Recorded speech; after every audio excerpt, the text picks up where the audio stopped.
We are so glad to be with you. I do get a little bit intimidated being with so many women.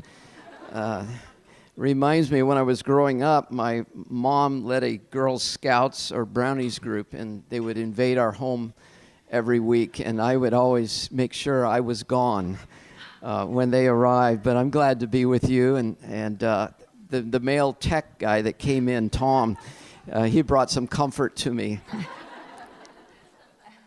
I want to congratulate you for being here.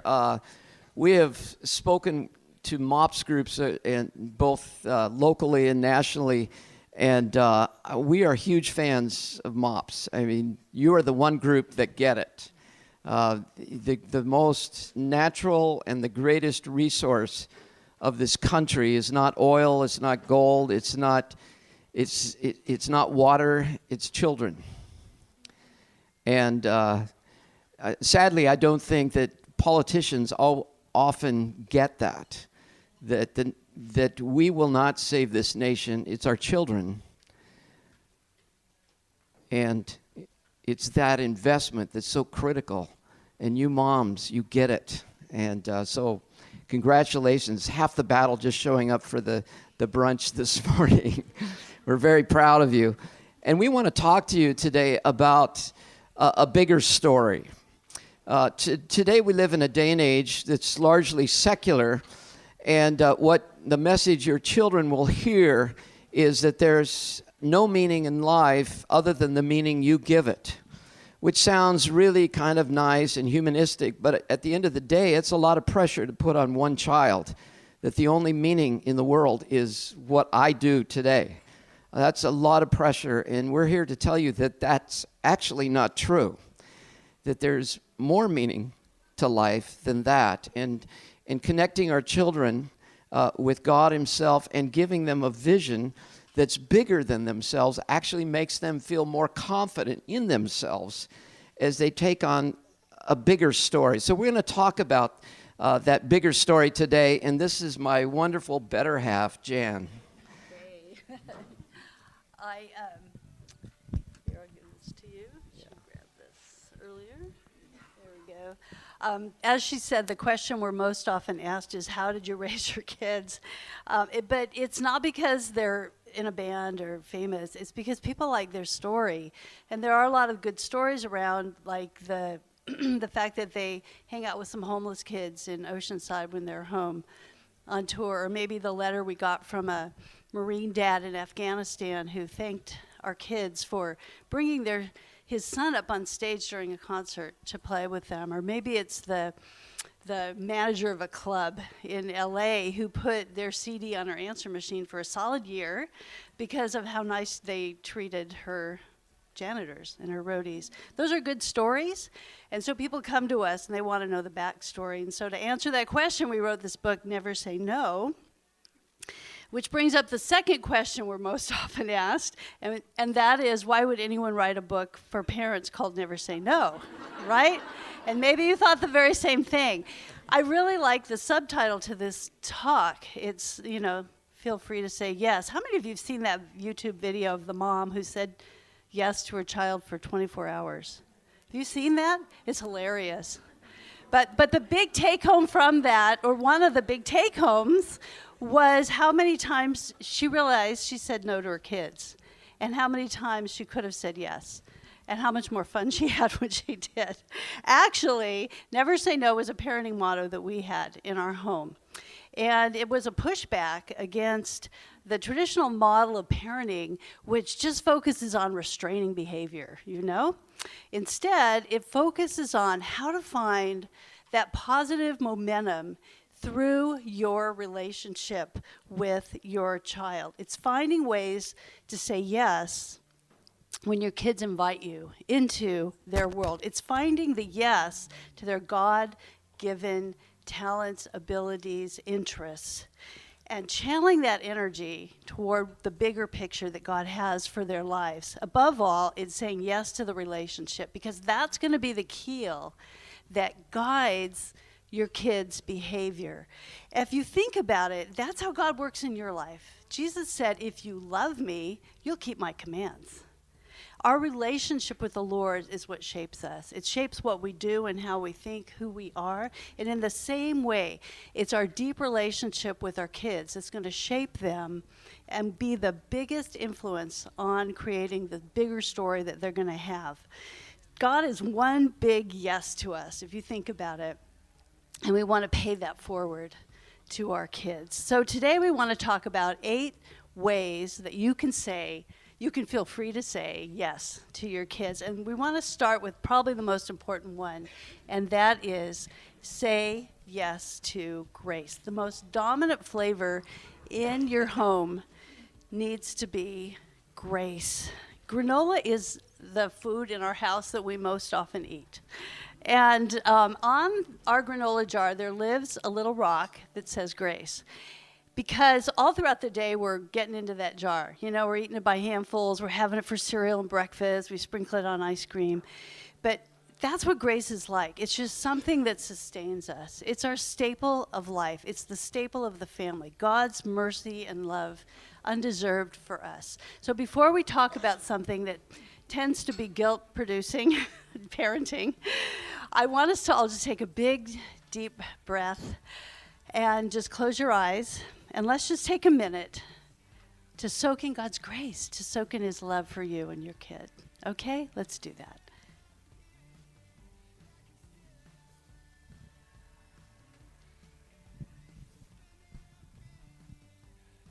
So the big question is, how much does God love you? And the answer is more than you think. So no matter how much you have soaked in God's grace, he loves you more than that. I was not raised in the church, and there's parts of that I feel good, that I very much feel comfortable with secular people. I get that, and so I can relate the gospel to New Age people and Muslims and atheists and communists, because I feel like I was all of those things.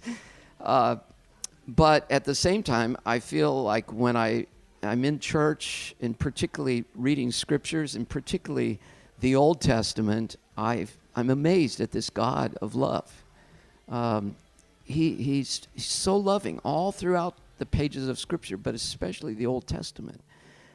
It's remarkable in the milieu of paganism that Israel was around. There was this relational God that was pursuing Israel, and that's who loves you today. And we want our kids to know that God, this wonderful God of love, not a God of just rules, not a God of just right behavior, but a God, first and foremost, a God of love. So when we began this journey, we didn't know what we were doing, having kids. How many of you knew exactly what you were doing when you had kids? So if you go around and ask people in your neighborhood, what was your goal in having kids? I'm guessing the answer is going to be the same it was for us. We just thought it'd be cool.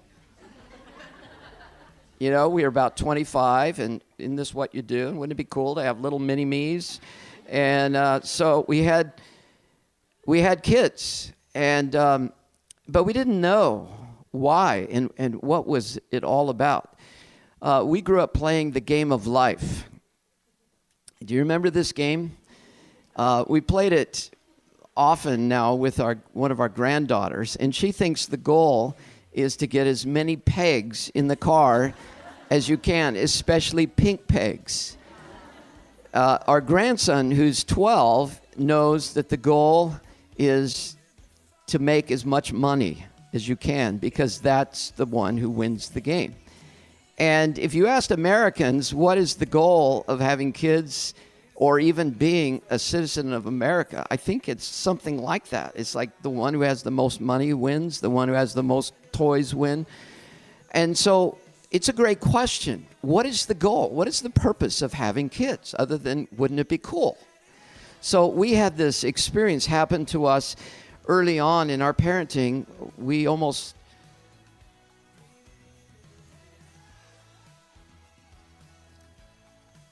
lost our firstborn.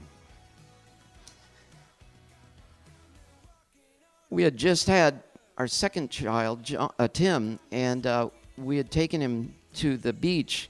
We lived in Lake Arrowhead, and we were taking pictures of him. He was 1 year old, and it was a beautiful day. It was the last day that the lake has boats on the lake, and it's Labor Day, and all the ski boats are roaring, and the blue jays are singing, and little Tim was laying on the beach on a blanket, and we're taking all these pictures. And I had put John, who was not quite 22 months, 10 feet away from the water on this little bouncy inner tube thing that I said, you just stay here. We're going to take some pictures, and then I'm going to float you out in the water. And it didn't seem very long at all, but I heard this lady across the cove scream, "Can that little boy swim?"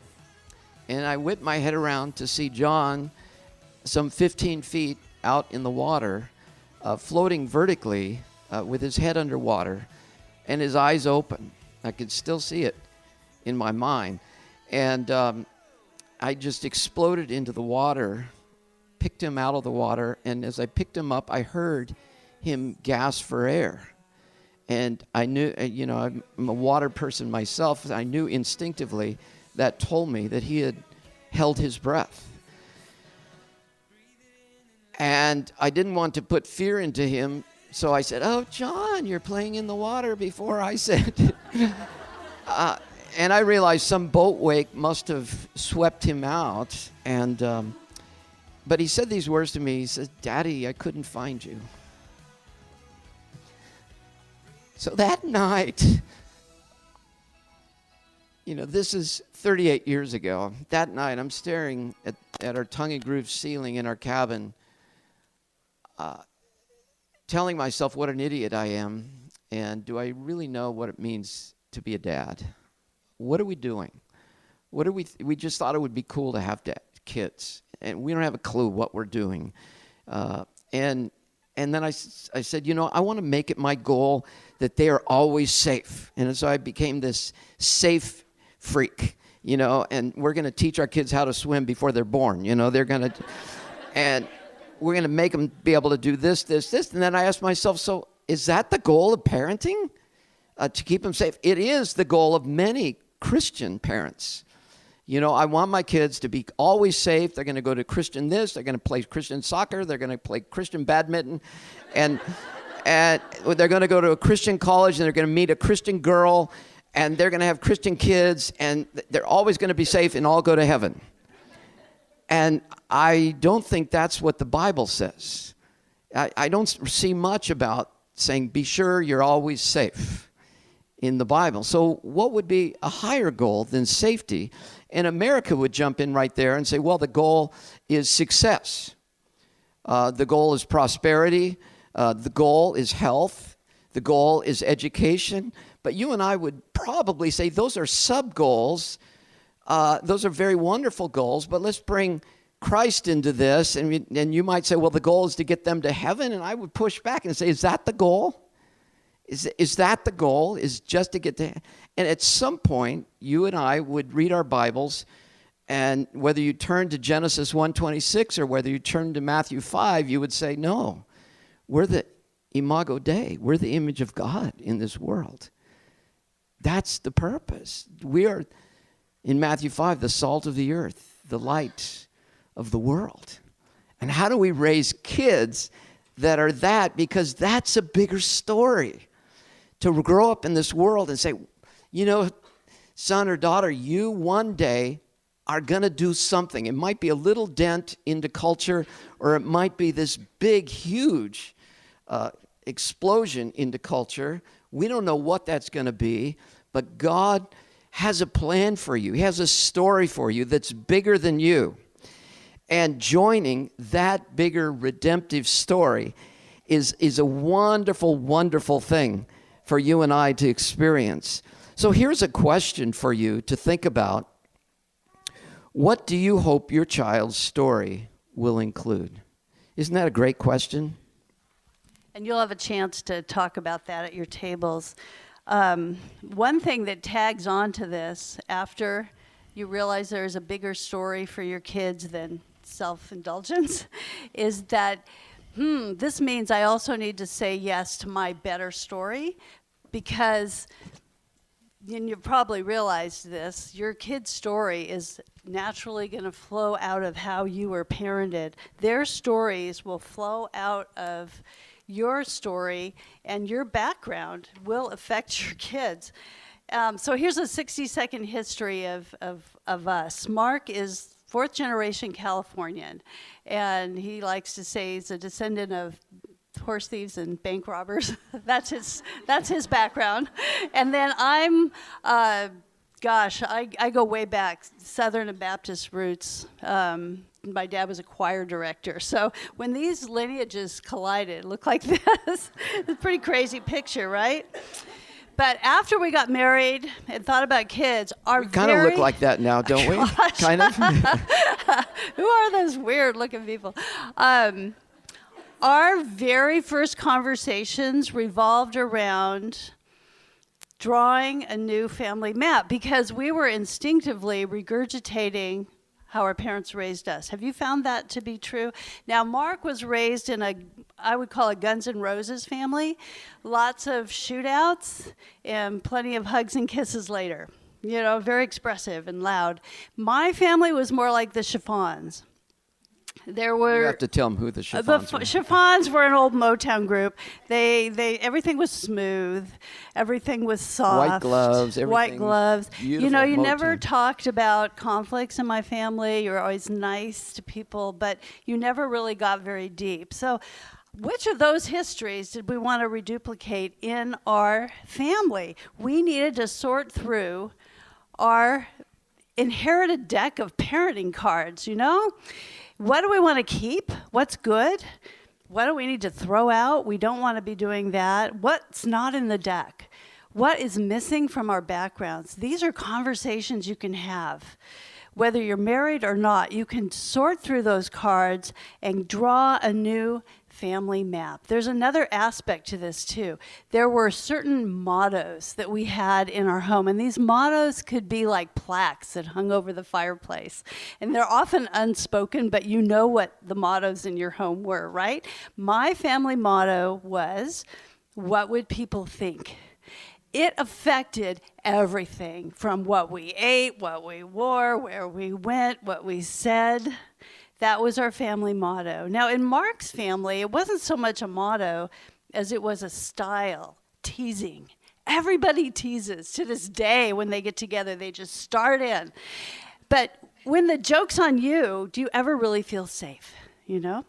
So these were things we had to look at as we were raising our kids. What do we want to keep, throw away? What do we need to add? We took a trip from coast to coast with our kids when they were young, and we hit all the highlights in the country. And one of the places we wanted to visit was Mount Rushmore. Have you ever been there? See the presidents? A couple of you. Our biggest surprise was not how big those stone memorials were, but how many family groups showed up with matching T-shirts. Yes. It's true. And I've talked to other people, and they said, yeah, blown away by that, you know? And they would all line up in front of the presidents as if to say, we want to inspire future generations to be great like these guys. I guess that's the idea. But they often had slogans on the T-shirts, and I thought, no. What's going to affect those kids? How they turn out are those slogans. It's the family mottos. Well, in our case, we realized we needed to screen some new T-shirts. We needed to come up with some more life-giving, redemptive family mottos. Every family has a culture, and that's neither good or bad. Your family is so unique, and that's the beautiful thing. Mark's family is so casual. Every time they eat, they just find a paper plate and find a space on the floor. It's great. I love it. My family was formal. I mean, we actually ate with stemware with little kids. But you get to pick. You get to pick what your family looks like. That is really good news, that you can start your own brand new story, no matter how you were parented, no matter what that past looks like. You get to start over today as you deliberately choose what you want. Our kids force the obvious question, how many more of me do I want? And so you'll have a chance to talk about this in your group, but think about, what do you want to keep? What do you want to discard? What needs to be added to your parenting deck? Your childhood story. Think about it and how you were parented. So I think most of you have picked up on the fact that you have a handout, and the outline is on one side of the handout, and the questions will be on the flip side of that. So one of my encounters as a father was learning to say yes to delight, and it came through a story. To know my family, my dad, the first time he ever said, "I'm proud of you," I was 25.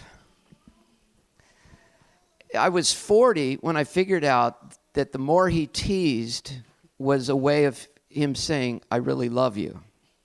I didn't understand that. I was usually in tears with the teasing and the mocking, till finally I flipped it and said, "Oh, he likes me more than anybody."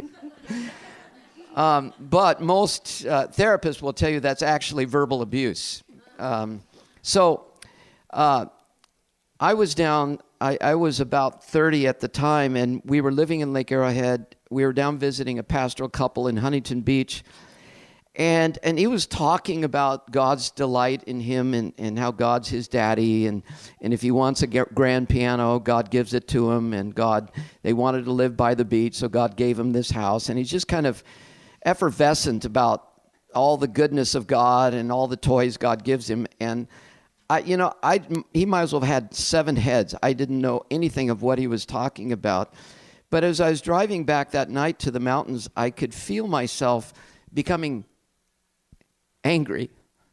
So if you've ever been to Lake Arrowhead, you know that there's this windy road. We were actually in 2 head-on collisions the 6 years that we lived there. So it's kind of a dangerous road. But I was going up faster and faster, just feeling angry. Jan put her hand on my knee and said, "You okay?"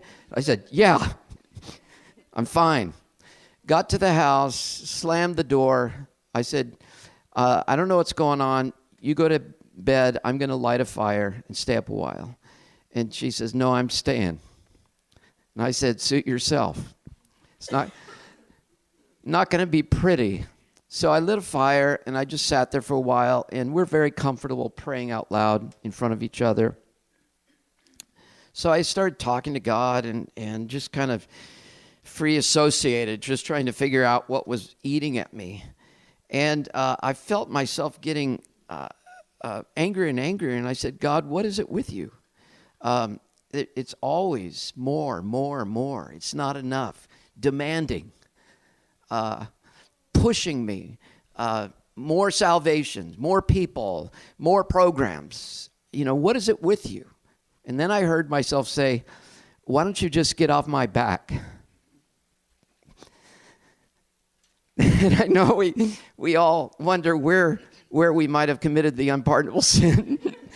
And I think around there I was thinking, yikes, maybe I'm getting close to the line. I maybe back off. And then I just began to sob, and I didn't know, am I having a nervous breakdown? What's going on? And in the tears, I said, "God, thanks for your patience, and I know you don't audibly speak much anymore, but if you could speak to me now, this would be one of those really cool times to speak." And I just sat there in silence, and I heard this phrase come to my mind that I'd never heard in my life before. And the 3 words were, "I enjoy you." And I thought about that, and I thought, I enjoy you.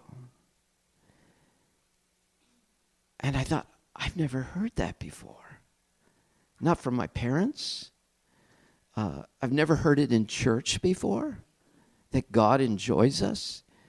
And I had just finished as a pastor teaching through Romans. And I just finished hearing myself say many times, God accepts you just the way that you are. You are justified by faith through Christ. But if you think about justification, it's a legal transaction. Christ died on the cross for your sins, and now you are forgiven and you go to heaven. The deal is done. It's a deal. Justification is a legal term. It's not a relational, personal term. Or I accept you just the way you are. Try that out with your friend. And say, you know what? I want you to know that I put up with you just the way you are. It kind of gets you to the 50-yard line. It says it doesn't score any points. So to have a preacher over and over say, God, by grace, puts up with you just the way you are. It's not telling us about a relationship. You may get to heaven and you wander around for 10,000 years till you bump into Jesus. And he says, yep, glad you're here. I accept you just the way you are. But to hear the words, I enjoy you, is a person leaning into a relationship, wanting to be with you, pursuing you. And that's what the Bible says. The whole story of the Bible from beginning to end is a story about a God who is in pursuit of you, wants to be with you, and there are even passages that say, I delight over you with singing. Can you imagine? It goes, oh, God singing with delight over you. So this radically changed my life. Shortly after that, I was over in the northern part of UK, in the Lake District, ministering to small church pastors over there. And I gathered 30 of them at one place, and I told them this story. And we were all sobbing together because we all realized, even though we were preachers, we didn't preach a God who enjoyed us. And it changed my life. So not only do I want to be a pastor that is this way, but I want to be a father who is this way. So since I never had it modeled, I thought, how do you do this thing? How do you show your kids that you just really love them and you want to be with them? And lean into the relationship. So one of the things that I learned was that I had to learn their love language. I had to figure out how to tell them because, when I would have one-on-one meetings with men, I'd give them a fist bump, maybe a head butt, and just say, love you, dude. And, tell me what's going on in your life. Let's open up. Let's be accountable. And I remember trying to do that with my 4-year-old. Let's go to breakfast. How's it going, John? Love you, dude. And I could see I wasn't speaking his language. So I came across this book, Joseph Campbell. I won't charge you for this one, but it'll change how you parent. And he talks about learning your child's love language. So what is your child's love language, particularly preschoolers? Well, one of the things that speaks love is touch. Kids love to be touched. They don't like to be held, and they don't like to be smothered. We like to do that as adults, but they like maybe push us away. But it's great to touch them as we say something of love. They also love eye contact. And this is the hardest thing for little chatty Cathys and chatty Johnnies, that they're just talking all the time. You're trying to do the dishes and they're talking away and you're just thinking about something else and saying, But the way we tell them we love them is by listening with our eyes, right? Because when our eyes meet their eyes, they know, wow, you are so important to me that I'm looking right into your soul as you talk to me. And they ingest value as they ingest your love. But a third way is maybe the hardest. How many of you have too much time in the day? Like, could someone take all this time away from me? No, everybody's got too much to do. So, but the way we say I love you is spelled T-I-M-E, time. Because what we do, and this is not guilt, this is just reality, what we do is what's important to us. We prioritize, got to get this done, got to get this done, and if we put a slot in there, even if it's for 5 or 10 minutes, and say, this is going to be you, me time, your child knows, wow, this is more important than errands, this is more important than cars, this is more important than dishes and bills, and this is more important than work. 10 minutes, we're going to, yeah, it's you, me time. So I had to ask myself, how am I going to do this? Because large deposits in our child's life, especially when they're preschoolers, pays off with huge dividends later on. You know how you put savings away and you don't know how you're going to do it, but you do it because you're going to need it later on. The same is true with time in our kids' lives. So it was a challenge for me. So I thought, well, what would be something that is time, high touch, and high eye contact? I had 2 boys. Yeah. And I knew my sons, John and Tim, loved to wrestle. And so every day after work, I would come home. I was exhausted. I'd throw my backpack against the wall, and we just lived in a little 800 square foot cabin. And I'd get down on my knees, and I'd say, "Who's gonna wrestle with me now?" And they would just come running out of their rooms wherever they were, and they'd say, "We are, and you're going down." And for the next half hour, we would just wrestle until we were just sweaty heaps. You know, and it only took 29 minutes. But do you know how, and this is what I noticed about our oldest, who's very strong-willed and full of ideas and wanting to do this. He started minding me. He started wanting to do what I asked him to do. And I noticed a direct correlation between the investment that I put into him and behavior.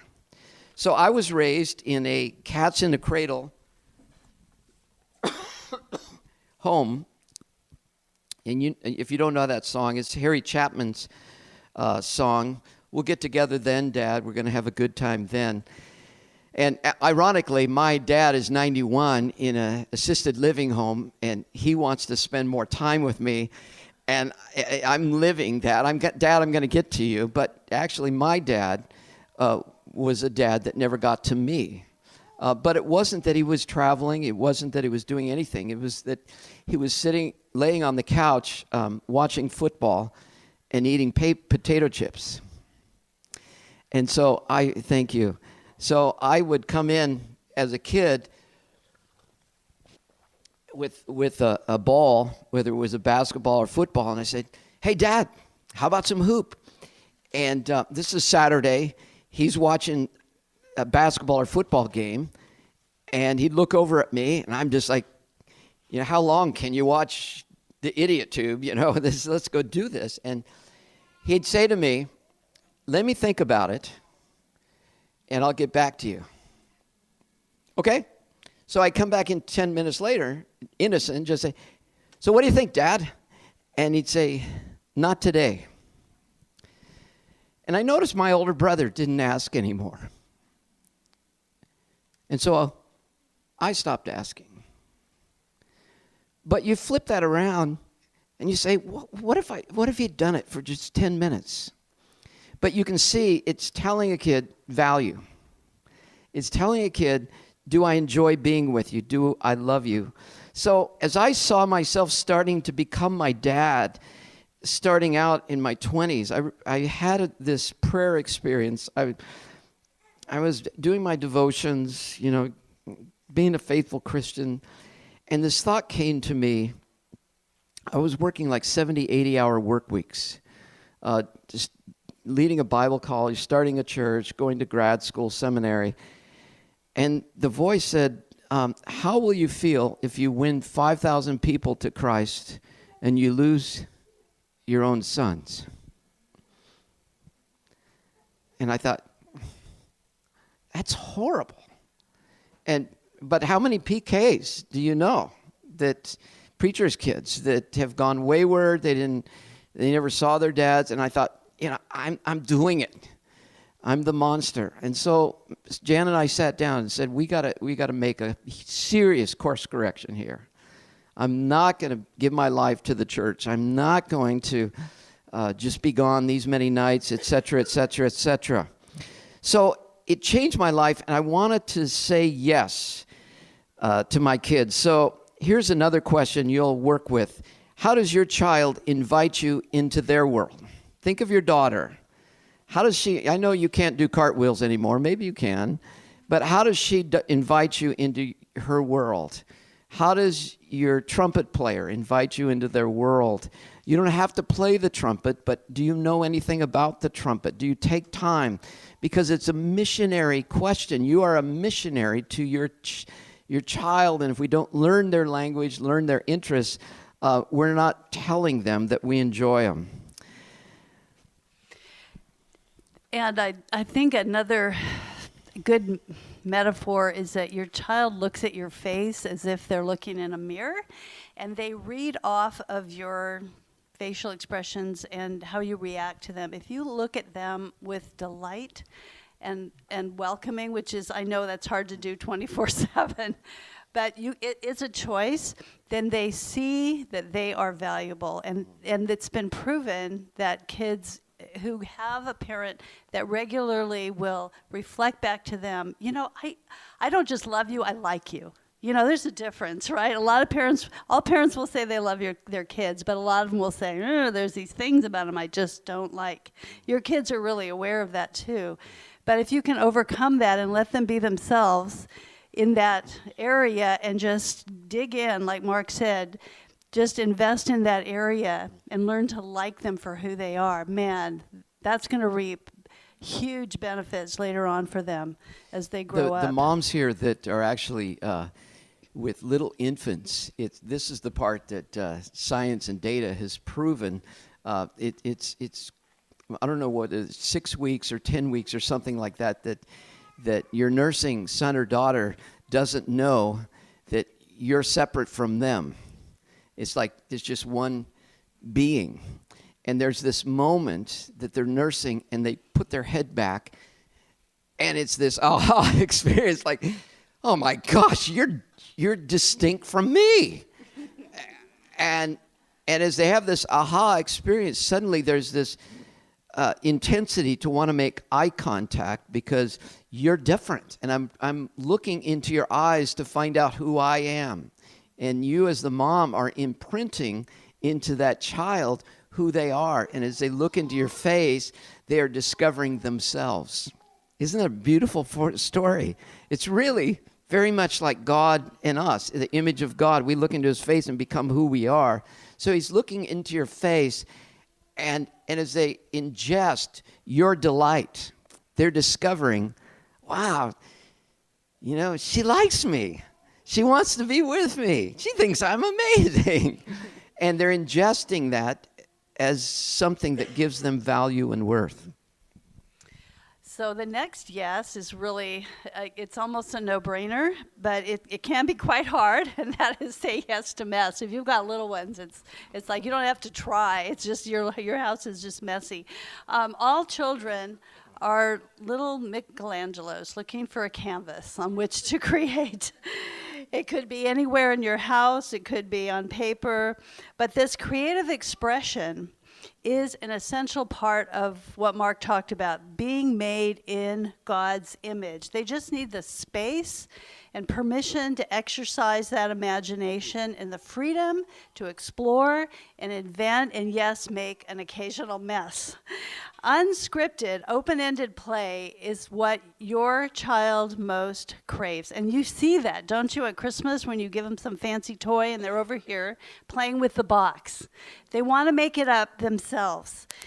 We tried to meet that need in our home by having a craft closet, and we kept in there all kinds of weird stuff, buttons, pipe cleaners, pieces of cloth, odd-shaped boxes, glue, fabric, stuff that really looked like trash. We could have thrown it in the trash, but for them, it was a treasure. And it could become a treasure. It could be anything they wanted. They loved that closet. And then I also observed kind of an open house policy. In my home, the home I was raised, I was only allowed to play with toys in my room. But you know what? I don't have one memory of my mom or dad ever playing with me Maybe they did, but it was segregated. Well, I didn't want that for our home, so I would set up little PlayStations in different rooms, records, music areas, costumes, building blocks, stories, kitchen cupboards were fair game. We just had to watch where we stepped. I just had to say yes to mess. But you kind of moved them in order to around give them the freedom. Yes. to stations. Yeah. I remember one time we had a friend come over and I was trying this experiment and I said, I'm just sorry the house looks like this, but I'm really trying to, we lived in the snow, give our kids some freedom to really play and imagine. He goes, yeah, I can see that. It's pretty obvious. But saying that yes to open creative space, even boredom, stretches their imagination to find the next great idea. Because as we teach them those lines to color neatly inside, and we will, it's equally important to give them permission to even draw their own lines, to color outside the lines, to say, what if we did this? Our kids leave clues about their giftings, what God has put inside. So not only are you a missionary, like Mark said, but you're also an archaeologist. And every day your kids drop clues about what they're really interested in, right? Pay attention to those clues. You're the archaeologist. You're excavating what God has hardwired in. That's their passion. And as you give them permission to go in those areas and dig and start helping them dig in those areas, that allows your child to tell you who they are, not who you want them to be, but who they really are. Our kids, I think John's first word was music, actually, and they volunteered to sing solos when they were really little in front of crowds of people. Well, that's kind of unusual, so we gave them piano lessons. You can do that with your kids. What are they like? Do they like to take things apart? Are they very social? Are they leaders? Do they love books? Do they love words? Pay attention. Do they like to decorate? You can connect those dots and form a trajectory, and it's fun to look back and realize that 18, 24-year-old, they told you who they were way back when they were little. If you encourage those interests, like in archaeologists, you can see those giftings, those interests become the building blocks for their great story that God wants to use. Your child's cultivated interests will amaze you. Someday, your kids will do things you never even dreamed that they could do. So another question to think about are, what are some interests? Maybe they're different than your interests. They probably are. That you can encourage in your child. That you can not be the pusher of those things, but you can come alongside, show interest, and give them other areas that relate to that so that they can grow and grow and grow in those areas. Now, related to this is saying yes to culture. I know it's hard to imagine your child being somehow a shaper of this world, but as Mark said, that's exactly what God has in mind for them, that they can shift culture. And I believe this starts by creating in our kids an appetite for good, for the good, the true, and the beautiful, for quality. Babies signal this appetite and curiosity by wanting to put everything in their mouths. It's as if they're saying, I just want to taste all of life as quick as possible and know what it's about. So our job as parents is to help them distinguish between dirt and donuts, right? What's good and what's not so good to put in your mouth. So we can let our kids taste a wide variety of good from culture, starting at a very early age. We can introduce our kids to Mozart and Coltrane, to Gary Larson and Picasso, surfing, lacrosse, starfruit, tamales, you name it. Just always treat life like one big adventure. I remember one time after visiting the Museum of Man, staring at mummies all day, hieroglyphics, our kids came home and created their own Egyptian murals in their bedroom. So this afternoon of staring at mummies had given them an appreciation for smart people living in a different time and space. And they applied it right then and there. And this is the beauty of raising Renaissance kids. It means that they will hopefully be inspired to make creations of their own. that will inspire someone else, and that will shift the culture. We want to connect our kids to the fascinating stories of people who lived a long time ago as well as those who are living now. I think life has to be interesting to foster interesting kids and interesting adults. See, it's fun for us too, isn't it? So here's another question you can think about. What new interests, or what are some interests that you can encourage in your child that you see? Or what's something new you can all learn together? I remember when our kids were older, we did scuba diving together. Just kind of mix it up. What's something new you can all learn together, and what's an interest that you can encourage in your child? Well, you gals have been amazing. We hope that this has not been a drink from the fire hydrant instead of the fountain. Like, whoa, a lot of information. It's in our book and much more, but you guys are going to discuss it around the table afterwards as well. There's one more yes we want to talk about, and it's about launching. Saying yes to the edge. Launching right now is a big subject among child development people because the millennials are having difficulty leaving. They're finding themselves wanting to stay at home a lot longer, and there's all kinds of theories as to why that is. It could just be economic reasons. It could be fear. It's a big, big world out there. But so what is our goal? Some of us as parents would actually like our kids to stay at home forever. I remember telling our youngest, Tim, he asked me some kind of question. I said, well, he was 4 years old. And I said, well, Tim, someday you're going to fall in love and you're going to get married and you're going to have your own house. And he began to cry. And he says, I don't want to leave. And I said, whoa, I'm not saying, this, he wasn't emotionally ready for the idea of separation. But there's a lot of people that at 28, they're not comfortable with the idea of separation. So what is the goal? And this brings us back to the goal again of what it is to raise kids, to live on the edge. But there's three things that you can think about as you're raising your kids. One is responsibility, one is freedom, and one is risk. And so if you draw a triangle, these 3 points are equally important. What the child wants is freedom. What the parent is aware of is increased risk. So if I move you from a tricycle to a bicycle, yikes, even with a helmet, there's cars, the risk goes way, way up.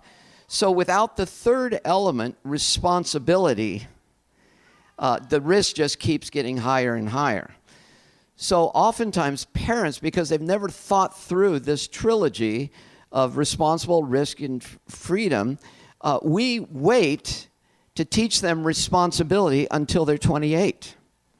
Or maybe we just don't. We just say, okay, shoot, go. And we turn them loose on the world, and they're high risk to the whole world because they haven't taken baby steps with responsibility.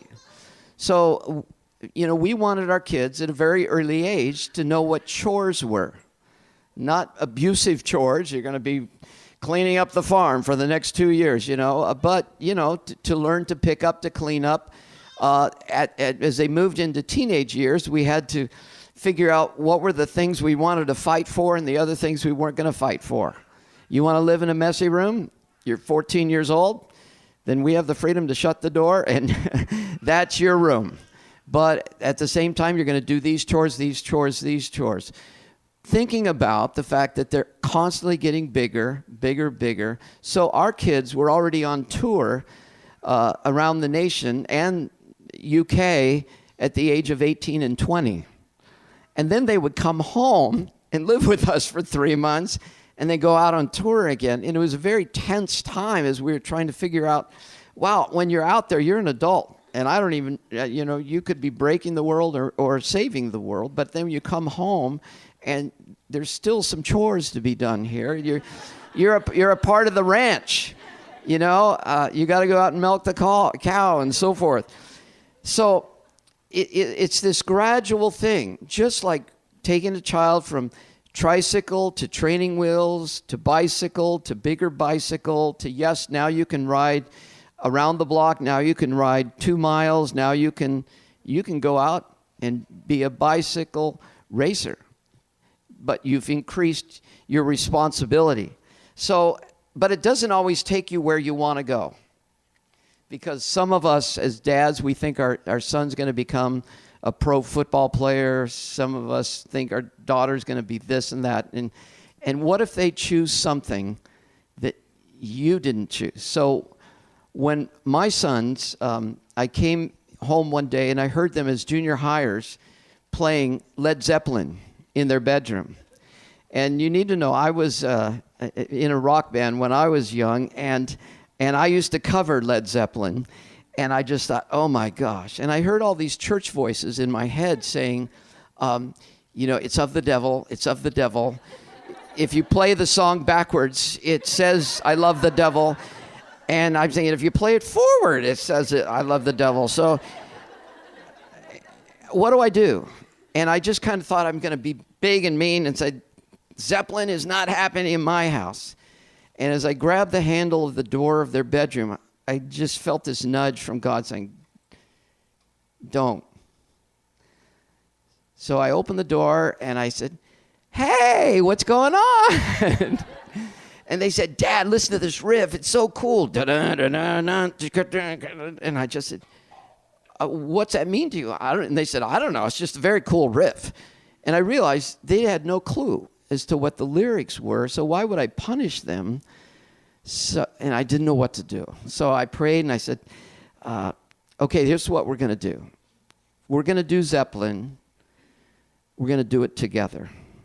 And I'm going to teach you the words, and then you are responsible for choosing what you will play and not play based on the words.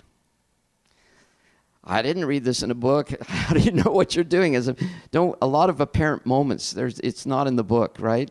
So a week later, I came into their room, and they were playing away another Zeppelin song, and I saw a set list on the ground with one song crossed out.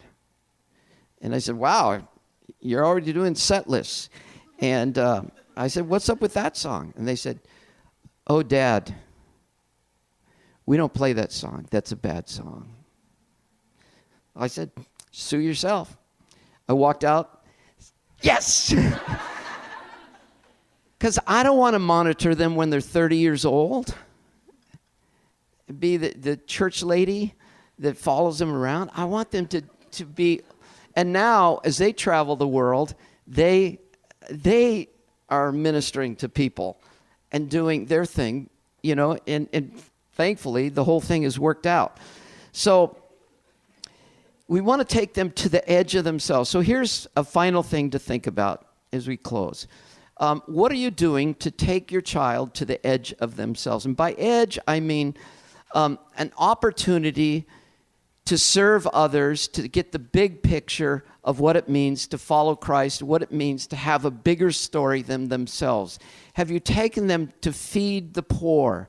Have you taken them to a dump in Nicaragua to see what Christians do, winning people to Christ in impoverished areas? Have you just taken them down here to San Diego to minister? Because particularly a junior hire is already thinking, I'm supposed to go to church, and then I'm supposed to read my Bible, and I'm supposed to pray so that I go to church and read my Bible and pray so I'd be good and read my Bible and pray and go to church.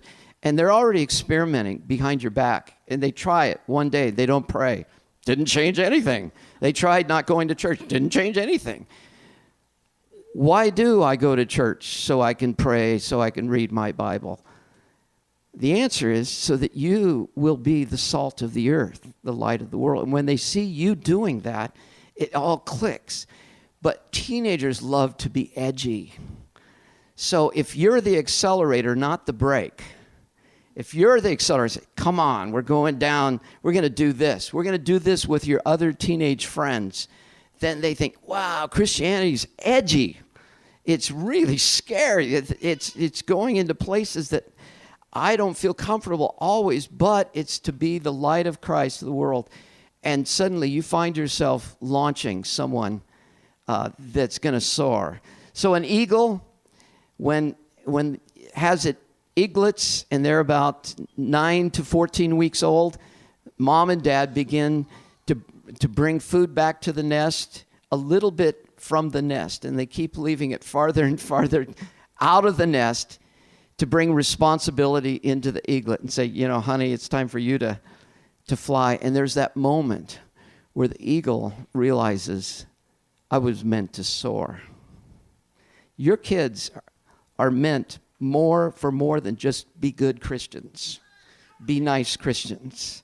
They are meant to soar in some area of life, and you don't know what it is, but you get to be the mom that hatches that. And it's a great adventure for all of us. Thank you so much for being here today.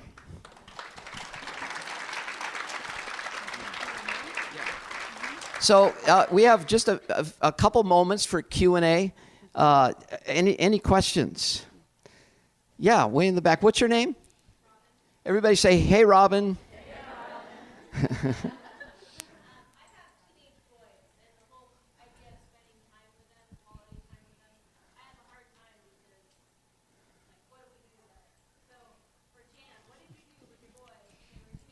That's a really good question. It doesn't really change from when they're little. It's what are they interested in? And you do that with them. So in our case, music and surfing. I mean, Mark had to start surfing again after how many years? And we still surf together. When they come back in town, we first thing we do, we paddle out. And I mentioned scuba diving. They love water, and I don't surf. But I thought, hey, we can all go underwater together. So that was my Christmas gift one year, and we learned that together. And one of them still loves to dive. If they're interested in reading, my kids love books.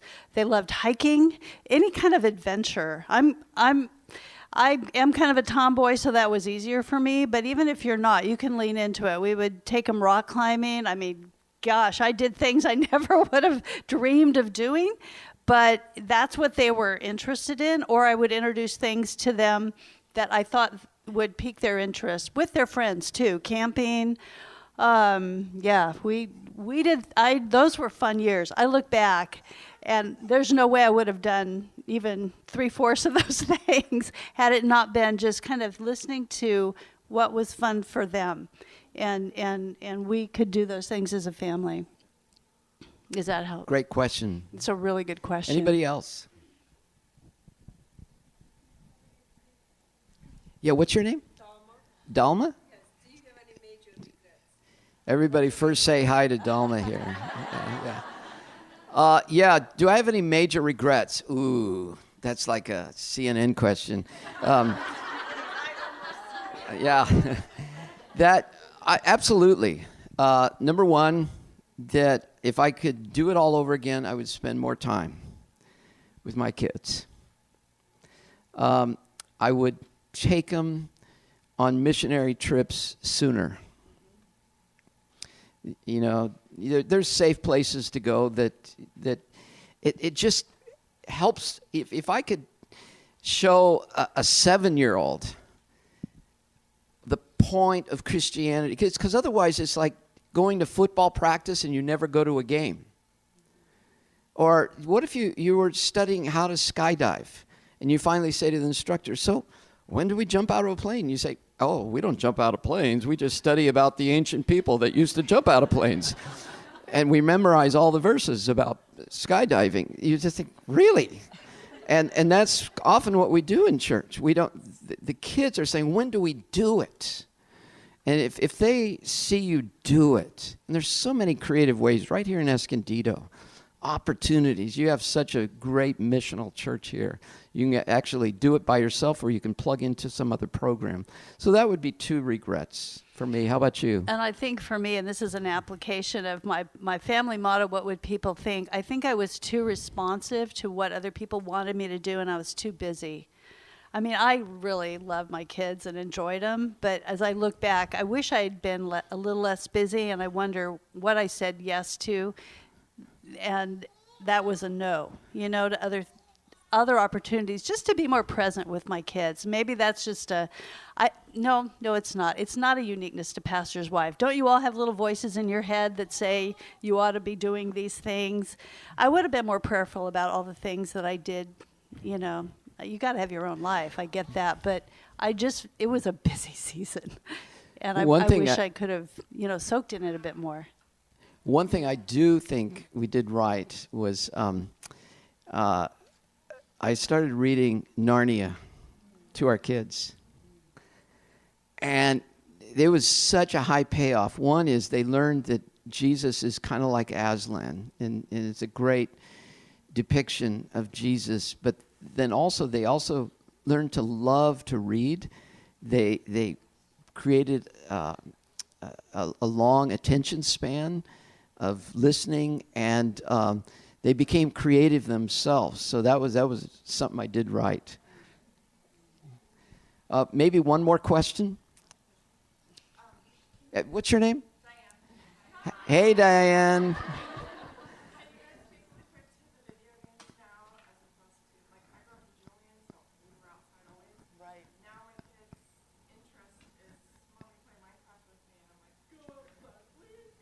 Yeah. Yeah, it's a different world now. I mean, we did have boundaries. We had, our television was black and white and was in the basement. We didn't have one for 7 years. We didn't live in the basement. The TV. The TV did. Yeah. So we were pretty intentional about screen time. I mean, for one, we were poor. We couldn't afford anything. But now I get to talk to a lot of parents who have the same issues. You just have to draw the lines more firm. But somebody again felt sorry for us and gave us an old Atari game. It went to the basement as well. But we would play it with them. We had a time. Yeah, we had certain time slots, and that was it. That was like, you do this. But it is so tricky now with smartphones. If I were raising kids again, I think I'd want to get together with all my kids' friends and be like, can we all agree on something here? Because that's the problem, isn't it? You have one friend that has all this freedom, and then that's all the kids want to go there. So I think you have to all have conversations to get on somewhat the same page. And I really have a lot of respect for parents, and I know a lot of them who, have certain rules. Our own kids do. Our own kids do. With their children. And they observe those rules. Their cell phones go in a basket when they come home, and they're not on, as we have to do it too, right? That's the tricky part. We have to abstain because it's very, very addictive, and it's just the easy everywhere is a tough thing to overcome. But I just would think you'd have to be intentionally having these conversations, with your child, with your spouse, and with your friends, so that you can continually, and it keeps changing, right? So you have to keep re-examining, because the outdoor play they have found is what is actually shrinking kids' imaginations. They're missing it. They're missing it, and it's actually having a bad effect on their imagination. When we are on the screen, even though it's a creative video game, we are not creating. What we're actually doing is just learning what we need to do to win the game. And so it's only through boredom and through being in the wide open, or what am I going to do here, that suddenly creativity kicks in. In fact, the study on 9/11 of why 9/11 happened is lack of creativity. No one could imagine a plane flying into a building. That's what they actually use the phrase in the write-up, lack of creativity. So creativity is not just a luxury, it's essential for our survival. But what we have to do is take them. So what Jan would do is she would schedule, for example, hey, we're gonna go out and climb Cougar Mountain Trail out in the desert, and we're gonna go four-wheel driving. See if you want to invite your friends. We're gonna go out there, and so they heard that on Monday, and we'd go out on Saturday, and it was this huge adventure. But if you ask them on Saturday, so what do you want to do? It's always going to be video games. So and it feels abusive to say, no, you're not. We're going climbing. So you put it into their mind in advance that we've planned an event. This is what we're doing, and then you follow through. We have a chapter on technology that might be helpful, but I see some friends here ready to come up. All right. Thank you so much.